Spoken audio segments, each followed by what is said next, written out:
So this is a big day for Rocky. I have no leash on him. He's staying with me.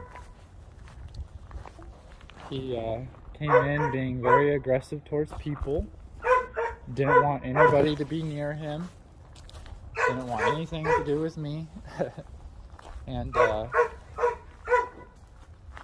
the vet staff here amputated his back left leg because when he was younger, it broke at the, I believe it was at the knee, and the person did not get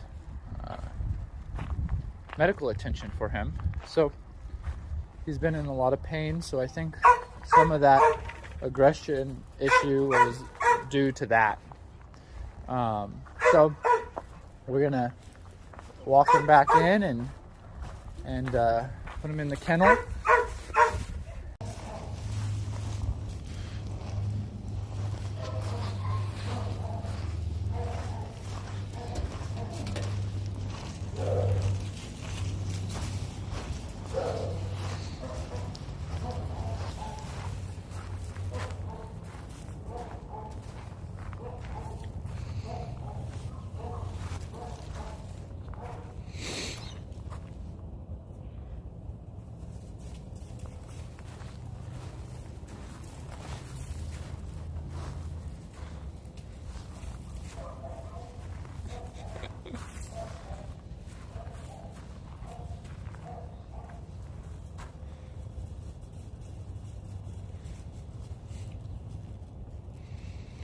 Come on, Rocky.